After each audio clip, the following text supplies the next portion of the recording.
Bien, buen día, vamos a dar continuidad.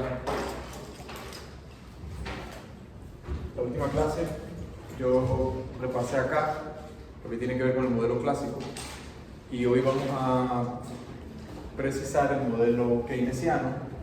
Parte de lo que vamos a ver hoy ya supongo que lo habrás visto en la Introducción a la Economía 2. Pero bueno, yo voy a hacer un repaso acá y refrescar ese modelo. A diferencia del enfoque anterior, este tipo de enfoques, este es el enfoque ingreso-gasto.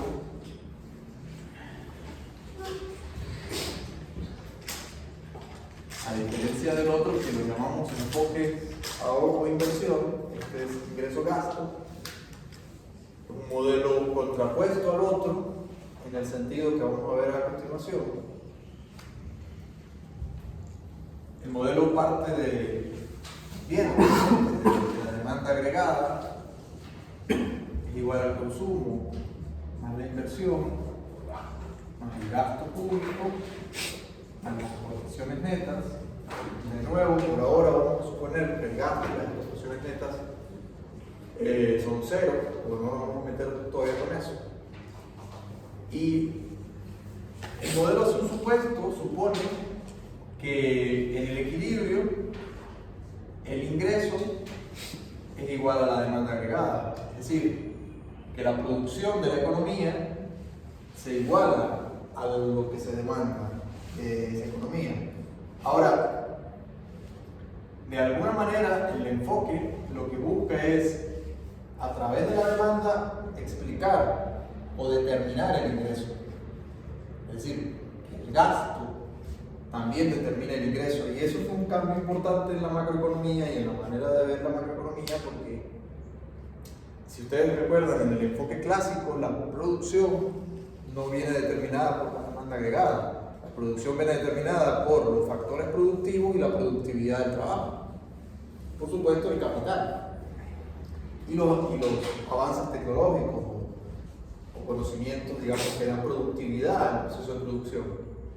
Y una vez que se obtiene ese producto entra en los mercados y vía precios se ajusta entre consumo, inversión y ahorro. Digamos, eso es lo que habíamos venido viendo. Pero este enfoque cambia el análisis y digamos, deduce que la demanda agregada, es decir, los componentes del gasto también determinan el producto. Esto en función de que estadísticamente, digamos, en una serie de tiempo donde nosotros tenemos el ingreso y por otro lado el ingreso y por otro lado el consumo, aproximadamente en series de tiempo para países como Inglaterra, Estados Unidos, otros países, ustedes se van a dar cuenta si hacen un trabajo, ejercicio de este tipo, que aproximadamente hay una relación más o menos de esta forma.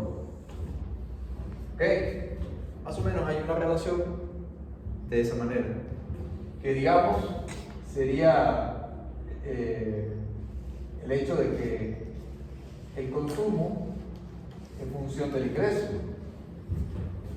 sería realmente el cambio de enfoque entre el modelo anterior y este de acá, porque fíjense que en la clase anterior llegamos a la conclusión de que el consumo lo determina los precios en el mercado, y esos precios en el mercado a su vez determinan la tasa de interés real, lo que a su vez determina la inversión, lo que a su vez determina la producción y por lo tanto el ingreso.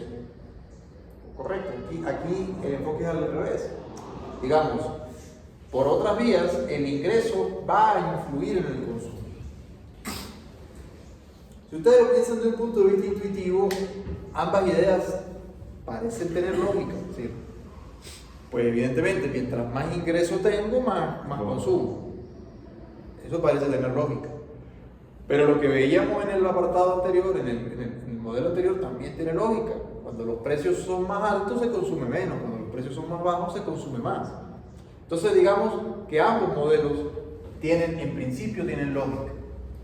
Intuitivamente la tienen. Ahora, lo que nosotros vamos a, yo hago la advertencia es que si bien los modelos son distintos, uno no invalida al otro de manera permanente, sino que depende de lo que, para lo que se quiera usar el modelo, depende, además del enfoque para lo que se quiere utilizar, también depende de la situación en un momento dado, porque la situación en un momento dado puede implicar más utilidad de este modelo y en la situación en otro momento puede implicar más utilidad de otro.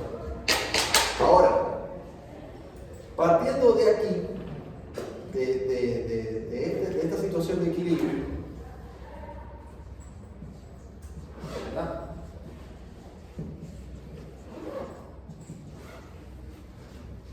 Básicamente este modelo, al igual que el anterior, busca explicar por qué razón el producto fluctúa en el tiempo. Digamos, hace este tipo de oscilaciones, periodos de auge, periodos de recesión, periodos de auge, periodos de recesión y así sucesivamente. Una de las grandes preguntas de la macroeconomía es ¿por qué ocurre esa fluctuación? Que son, digamos, en gran parte las fluctuaciones que se han sucedido a lo largo de la historia, sobre todo en la historia reciente, en cuanto a que hay periodos de recesión, hay periodos de auge económico, periodos de crecimiento, periodos de retroceso, pero, digamos, las fluctuaciones de corto plazo. Explicar fluctuaciones de corto plazo. ¿Okay?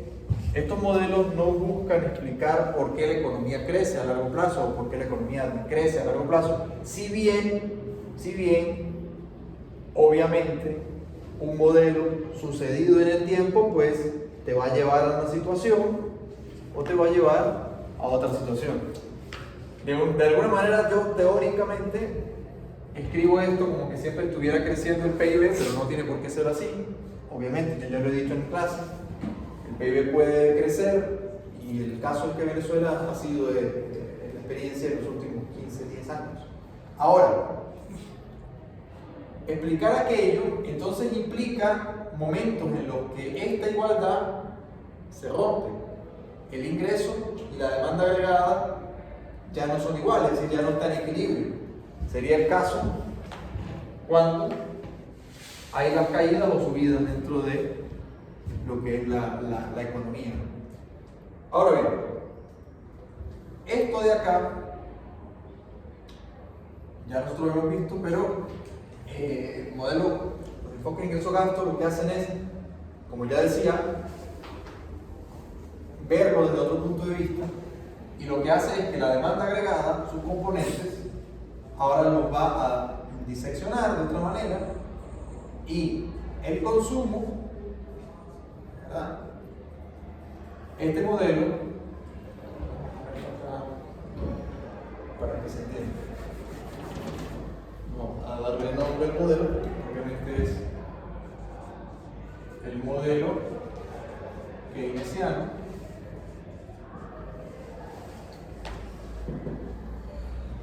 El modelo keynesiano parte del hecho de que tiene varios elementos, pero el primero de ellos es que el consumo es una función de un consumo que no depende del ingreso,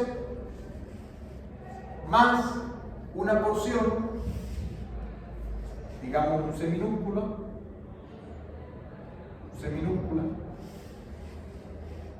que multiplica al ingreso. ¿Okay? Pero no cualquier ingreso, el ingreso disponible de la economía. Entonces, ya la primera diferencia de la última clase. En la última clase nosotros llegamos a una conclusión donde nosotros veíamos que el consumo depende de la tasa de interés real. Acá este modelo parte de otra condición, de otros supuestos, y establece que el consumo, en función de esta relación estadística, y tiene sentido desde el punto de vista de que Keynes era estadístico, en realidad era un tipo que era estadístico, y además era muy buen estadístico, y cuando el tipo hizo este tipo de correlaciones, él se dio cuenta que había una relación cuasi lineal prácticamente, entre consumo e ingreso. Y a partir de ahí estableció una ecuación que generalizó, y a partir de esa ecuación empieza a explicar por qué esto se aleja o, digamos, se aparta de ser igual. De ese modelo keynesiano, digamos, lo que hay que entender es que estas cosas de acá tienen un nombre específico, donde ese su cero es el consumo autónomo. Autónomo quiere decir que no depende del nivel de ingreso, que depende de otras variables.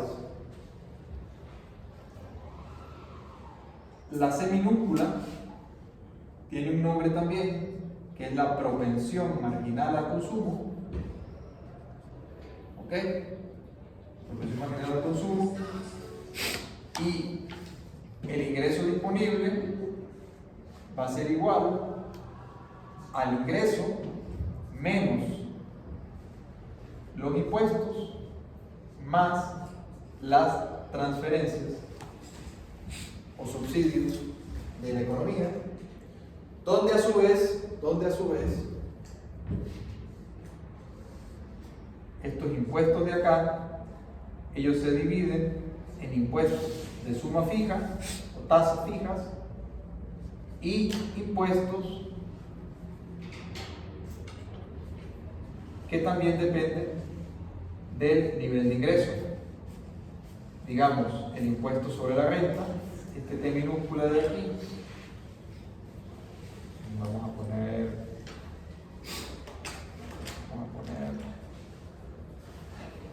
T sub 0 es impuestos de suma fija,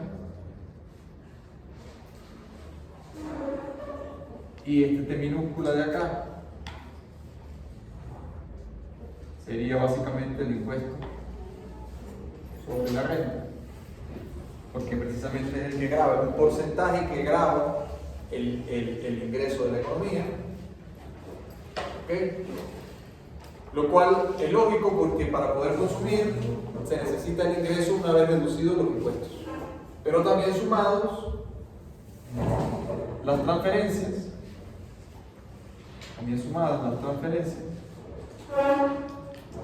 al sector privado,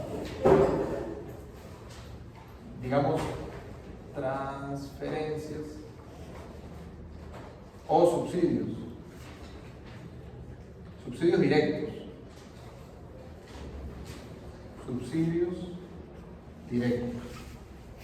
¿Directo qué quiere decir? Cuando le dan plata a la gente, así de simple.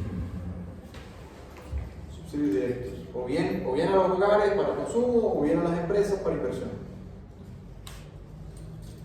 Subsidio indirecto es cuando se baja una tarifa o se baja un impuesto. ¿Okay? El directo es cuando se otorga de manera explícita una cantidad nominal de dinero. El indirecto es cuando se baja un precio, se baja un impuesto, ¿okay? Se le hace una deducción, se hace un subsidio de todas maneras, pero es por una vía indirecta. Okay. En cualquier caso, el ingreso disponible va a ser el ingreso que produce la economía menos lo que paga de impuestos más lo que recibe de transferencias del sector público. Pero repito, por ahora, luego más adelante en otra clase abordaremos lo que es el gobierno, porque esto ya tiene que ver más con el sector gobierno, el sector público. Pero en principio interesa primero entender la lógica de este modelo. El modelito tiene estos elementos de aquí. ¿Eso es una? Ahora eso es una C minúscula. Que está abajo de consumo autónomo. ¿Cuál? Esa. No, esto es una C, es una C minúscula.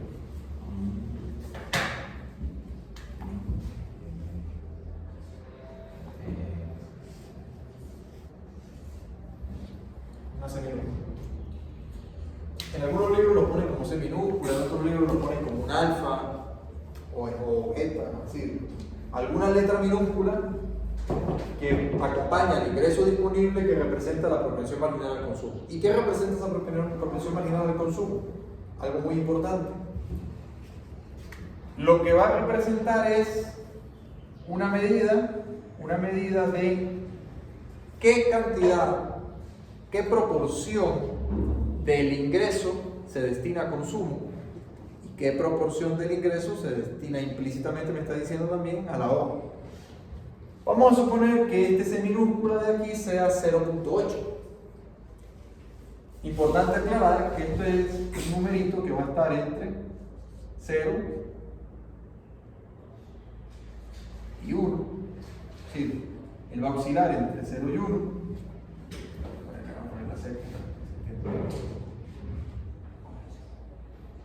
La C minúscula va a estar entre 0 y 1, estrictamente, porque es una proporción de cuánto del ingreso se destina a consumo.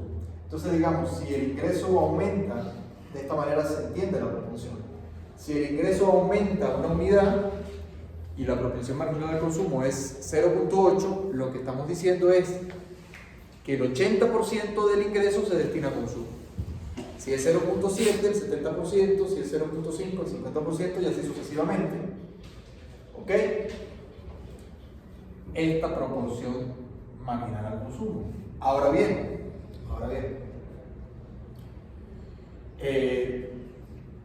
de esto de acá, el modelo hace la siguiente sustitución. El modelo va a decir lo siguiente: el modelo dice que ahora la demanda agregada es igual. Esta C de aquí la sustituimos por esto de aquí, con lo cual me queda C sub 0 más propensión marginal al consumo por el ingreso disponible más la inversión más el gasto más las exportaciones netas. En este punto del modelo simple, el modelo asume que esto lo vamos a considerar constante. ¿Ok? Esto lo consideramos constante. Y vamos a sustituir en el equilibrio tiene que ocurrir lo siguiente. En el equilibrio tiene que ocurrir que si el ingreso es igual a la demanda agregada, yo sustituyo Y igual a D. Entonces, en equilibrio,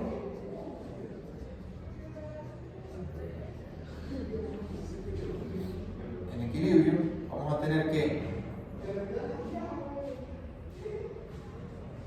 Y igual a C sub 0 más C que multiplica a YD, pero ¿quién es YD? Ya lo tenemos acá, ¿verdad? O sea, Y menos T más las transferencias más la inversión más el gasto más las exportaciones netas, de lo cual seguimos desarrollando esto de acá y me queda C sub 0 más punto C por Y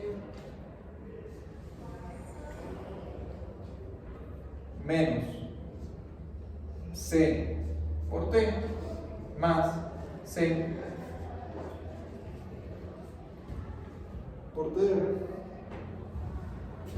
más la inversión más el gasto, las netas. La barrita arriba quiere decir que esa variable por ahora la considera constante el modelo. Continuamos acá. Esta Y la tengo aquí, la puedo simplificar de manera que me queda.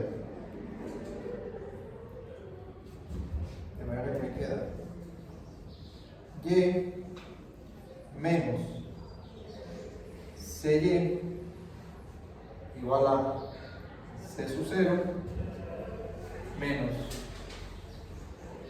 esta C la tengo aquí, básicamente yo puedo sumarla de las transferencias menos los impuestos más esto. ¿Okay?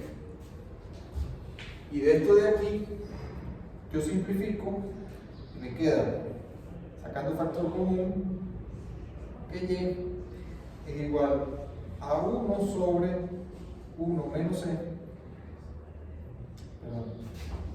Igual no conformo.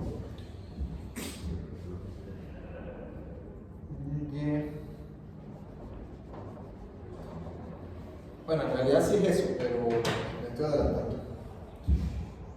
Y que multiplica a 1 menos c igual a c sub 0 más c multiplica el t más la presión más el gasto más la exportación. De esta ecuación de aquí, lo que está haciendo es el ingreso multiplicado por la propensión marginal a la O. Dense cuenta que 1 menos 0.6, o sea, la C minúscula,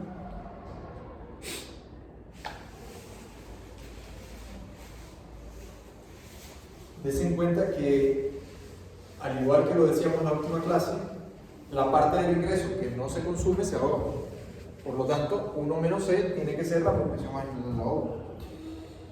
Esta parte de aquí, básicamente,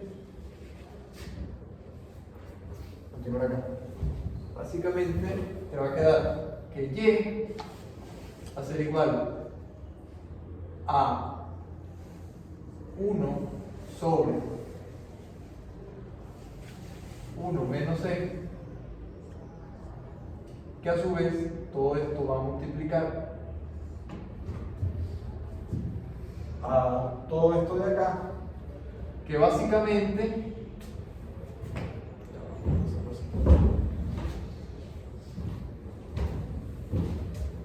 eso es el modelo lo vamos a llamar A.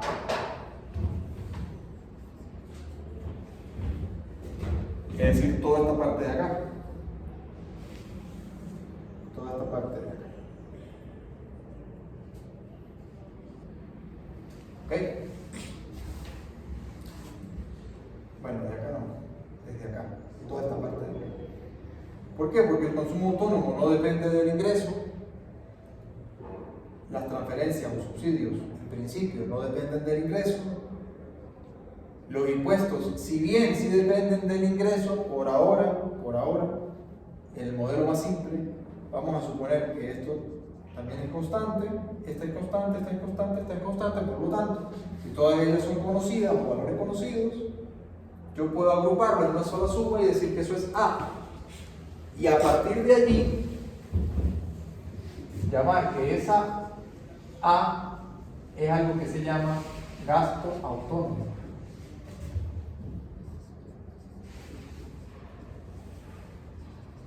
El gasto autónomo.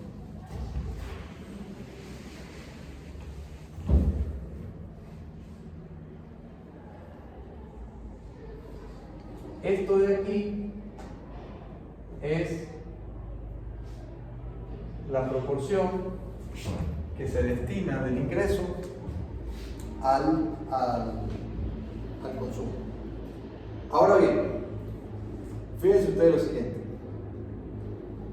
Por eso el modelo se llama ingreso-gasto, precisamente porque llega a una situación en la que el ingreso es igual al gasto, pero dada una proporción. Y a partir de allí, el modelo entra en un esquema gráfico. Lo voy a borrar. El modelo entra en un esquema gráfico que se conoce como cruz o aspa keynesiana.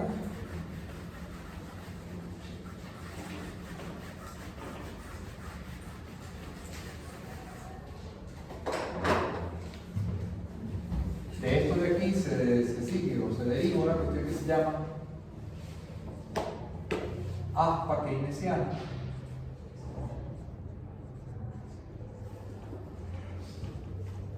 De esa aspa keynesiana, lo siguiente.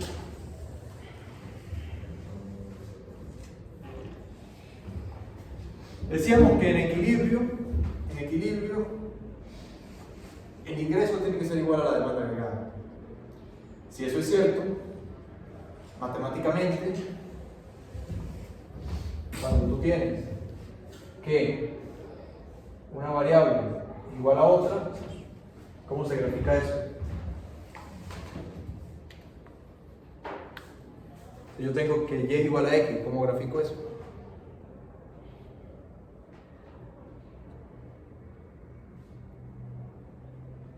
Que serían las mismas curvas, o sea, en la misma dirección. Dos curvas en la misma Correcto, dirección. pero no, dos curvas no. Los dos puntos. Ahora, si los dos puntos están en la misma dirección y en la misma proporción, Hay equilibrio. lo de la proporción es importante. No solamente es que está en la misma dirección, sino que está en la misma proporción. ¿Qué quiere decir? De que gráficamente y igual a x es muy simple esto. ¿Sí o no? Donde aquí tiene que existir un ángulo de 45. ¿Estamos de acuerdo? De manera de que en efecto el ingreso sea igual a la demanda agregada. Pero la demanda agregada básicamente son todos los elementos de la A. ¿Ok? Ahora, fíjense lo siguiente. ¿Qué dice el modelo? El modelo, el supuesto del modelo, dice que no todo lo que se ingresa se consume. Hay una porción menor a 1 que se destina al consumo. Luego, por tanto, ¿qué es lo que va a decir este modelo? Precisamente que cuando yo tengo una ecuación del tipo y, a ver, esto es matemática, pero es importante que entiendan la matemática que hay en el modelo para que entiendan el modelo. Y igual a x, esto de acá. Pero cuando yo tengo que y es igual a cualquier constante, a más b por x, ¿verdad? Donde, a su vez, decimos que a es distinto de 0, estrictamente mayor a 0, un número positivo, y por otro lado, b va a ser un número entre 0 y 1, esa es la matemática que está detrás del modelo, porque cambian simplemente la variable, las letras, y le sale el modelo directo. ¿Estamos de acuerdo? Si yo cambio esa A por consumo autónomo, ya sé qué es matemáticamente. Si yo cambio la propensión marginal al consumo por la pendiente B de la recta, entonces también tengo la explicación matemática del modelo. A partir de allí, yo sé que esta gráfica, ¿verdad? Si esto es mayor a 0, tiene que ser por aquí. Vamos a suponer. ¿Sí o no? Y por otra parte,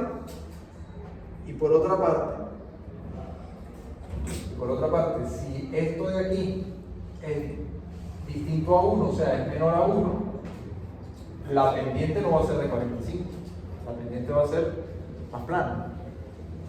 Luego, de eso se sigue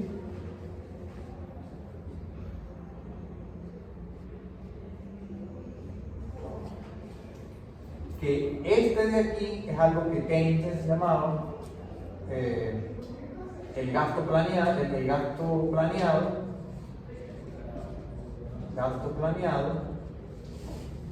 y esto de aquí es algo que también llamaba gasto efectivo.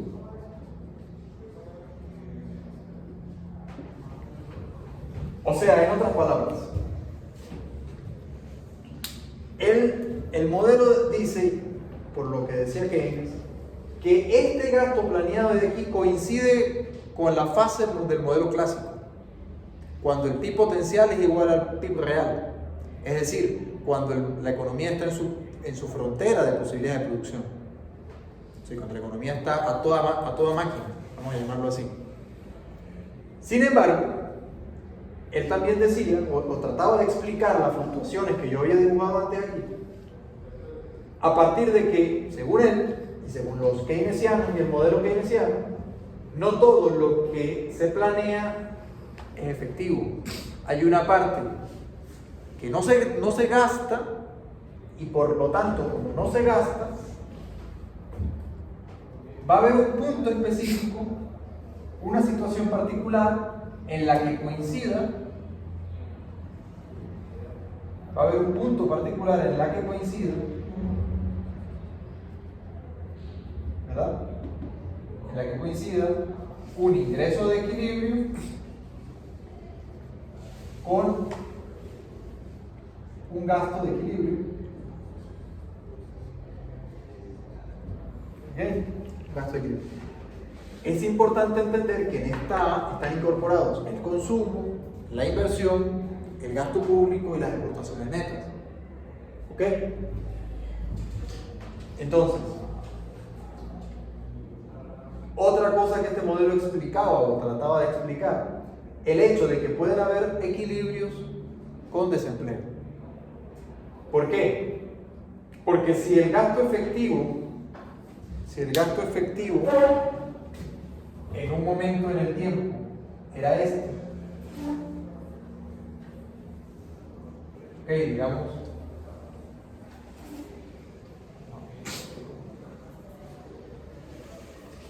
vamos a ver.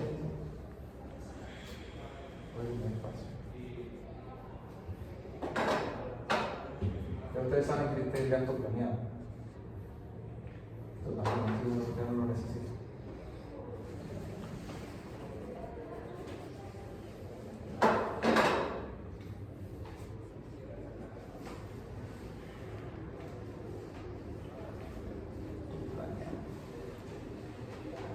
Entonces, si en un momento dado en el tiempo tú tenías un gasto efectivo aquí y luego pasaste a un gasto efectivo prima de aquí, donde él disminuye a razón de que se gasta menos, entonces tú encuentras una situación en la cual la producción inicial cae sobre una producción menor. Eso era lo que el modelo veía a través de el enfoque gasto-ingreso, o sea, ingreso-gasto. Con lo cual tú puedes llegar a una situación de equilibrio en la que la economía se equilibra pero con desempleo. ¿Por qué? Porque pueden haber recursos que se estaban empleando aquí que se dejaron de emplear.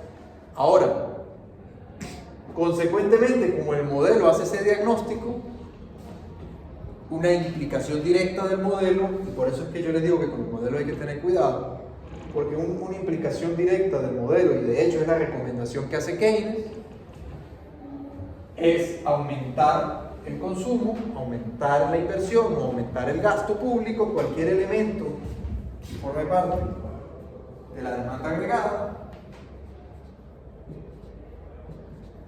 de tal forma de que esto aumente y haga el movimiento inverso. ¿Entiendes?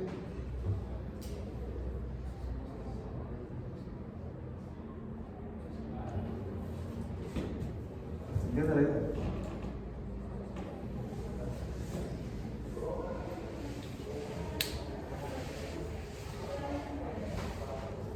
Entonces, el modelo en equilibrio está sobre la recta negra. Pero según el propio Keynes, la economía no se encuentra siempre en la situación de PIB potencial, sino que hay y pueden existir equilibrios con desempleo, que son aquellas situaciones donde el gasto no se está dando de manera óptima, sino que se está dando de manera insuficiente. Con lo cual hay una explicación. Yo recomiendo ya para esta parte del curso, porque la parte anterior la estábamos estudiando por el libro de macroeconomía de Barro, que es un economista neoclásico, y por lo tanto el enfoque es neoclásico. Como esta parte del curso es keynesiana, pues hay que revisar los libros keynesianos, evidentemente. ¿Yo qué libro recomiendo para estos temas? El libro de Torbush y Fisher, este de acá, es el que pueden revisar para estudiar los modelos keynesianos. Ojo, vuelvo y repito, no se enamoren ni se casen de un modelo ni del otro. Yo presento acá los modelos. Ideológicamente y políticamente esos modelos tienen implicaciones, las tienen. ¿Eso está muy claro? Este libro está muy claro. ¿O fue que lo enviaron por el Telegram? No, eso está muy claro. Los modelos tienen implicaciones desde el punto de vista político. Y luego, a medida que vayamos desarrollando el curso, se van a dar cuenta por qué. Porque una variable, y de hecho es la variable clave que induce Keynes, es el hecho de que el gasto público forma parte del modelo. Luego, si el gobierno gasta más, el modelo predice que yo puedo pasar de aquí a aquí. Ahora, ¿eso es correcto siempre? No. ¿Es mentira siempre? Tampoco. Por eso les digo, depende de la situación en la que tú estés. ¿En qué caso en Venezuela, por ejemplo, aplica eso? ¿O ha aplicado en la historia? Básicamente Venezuela aplicó este modelo desde los años 40. Ajá. Y eso implicó ¿Pero en qué manera? una expansión del gasto, repito, que el problema que tiene este modelo es que a la larga se enfrenta con un problema de deuda. Okay. ¿Por qué? Gasta. Porque la economía, si bien puede aumentar transitoriamente, llega a un punto de saturación. Y ese punto de saturación, la única forma de superarlo es con tecnología, productividad, ¿me explico?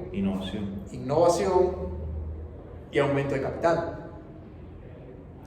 ¿Cuál es el problema? El problema es que cuando la economía llega a ese punto, digamos, de límite, lo que ocurre es que la economía empieza a endeudarse para poder seguir sosteniendo incrementos de gasto. El problema es que esa deuda, en algún punto hay que pagarla, y cuando hay que pagarla, si no se han generado los recursos suficientes, toca empezar a devaluar la moneda. ¿Quién se le paga esa deuda? ¿Cómo es eso? La deuda externa. Sí, pero no, hay deuda externa y deuda interna. La interna es a los bancos privados, que básicamente son todos los fondos de ahorristas que tienen el dinero allí. Okay. Y los bancos externos son otros países que a su vez son ahorristas de otros países, porque en el fondo es eso. ¿Qué pasa? Que cuando el gobierno se empieza a endeudar, la deuda puede ser sana, claro, puede ser sana y sostenible, mientras cuando siempre y cuando haya un flujo de ingresos futuro que permita cubrirlo. ¿Qué ocurre? Que cuando pongamos por caso que empieza a aumentar el gasto de manera recurrente, pues sería equivalente a yo decir que el producto aumenta de manera infinita. Eso no es cierto. Si fuese así, sería mantequilla. Pero no es así. Entonces, digamos, este modelo solamente es viable en una situación muy particular, que es la siguiente, y con esto voy terminando la clase de hoy. ¿Qué hora es? Son las 10 para las 10:47. Con esto voy terminando. Esta situación es solamente viable en un caso muy particular, y digamos que tiene que ver con los supuestos del modelo. Luego el martes vamos a revisar ya el modelo de oferta agregada keynesiano, pero los supuestos de este modelo son los siguientes.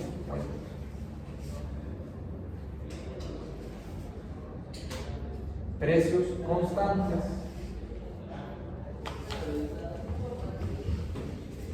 o fijos, Precios constantes o fijos. ¿Qué decía un supuesto importante del último modelo que vimos? ¿El mercado de bienes o el de oferta agregada de mano de obra? Oferta de mano de obra. El libre mercado, flexibilidad de precios. Flexibilidad de precios. ¿Qué dice este supuesto? Precio constante o fijo. Por eso yo les dije en la última clase, este modelo es opuesto al otro, es exactamente opuesto al otro. Por una parte, hay precios constantes o fijos, por otra parte, hay un alto desempleo,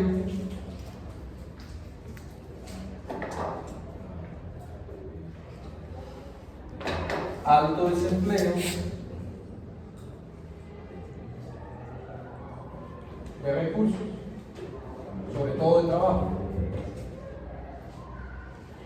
¿Ok? Alto desempleo.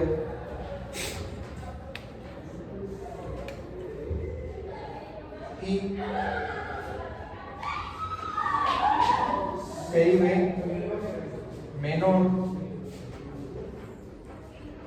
al potencial. O sea, PIB efectivo menor al PIB potencial. Que básicamente es la cruz keynesiana, es decir, hay situaciones en las que el gasto no se iguala estrictamente con la inversión, con la producción, con el ingreso.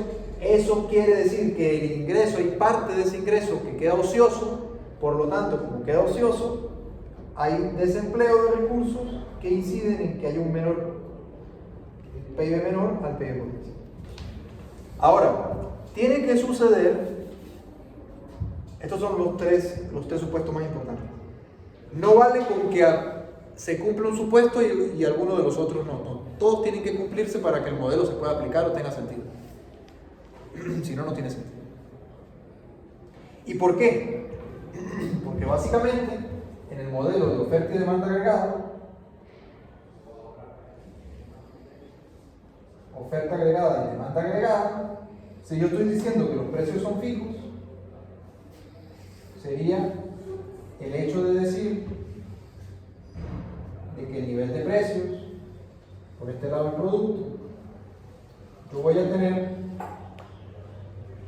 una curva de oferta agregada totalmente plana. Básicamente porque los precios son fijos. ¿Okay? Y por otra parte, pues lógicamente voy a tener a la demanda agregada. Diferente al caso anterior. Este de acá es el caso keynesiano. Caso keynesiano.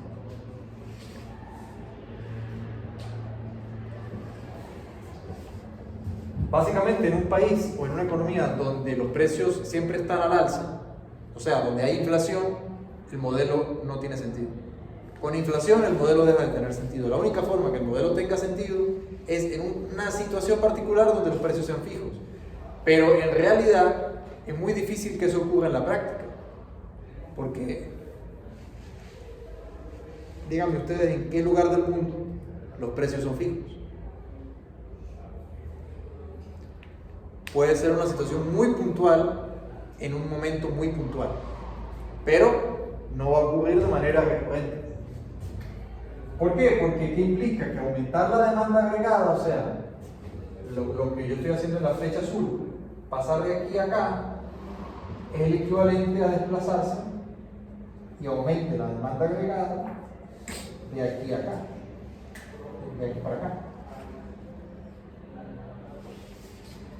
Y esa demanda agregada mayor, siempre que los precios sean fijos, va a permitir, es la única posibilidad que permita que el ingreso pase de aquí para acá. O sea, que aumente el Producto Interno Bruto.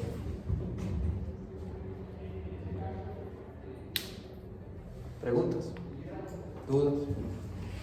Entonces, para que el modelo tenga lógica y tenga sentido, tiene que darse que los precios sean constantes, de manera de que cuando aumenta el gasto, se desplace la demanda agregada. Eso ocurre, sí ocurre, puede ocurrir en periodos de tiempo cortos. Por eso se llama modelo de corto plazo. Profe, en dado caso, por ejemplo, aquí en Venezuela, cuando el Estado regulaba los precios y agarraba que si 200 productos y le colocaba, bueno, esto cuesta máximo 100 libras.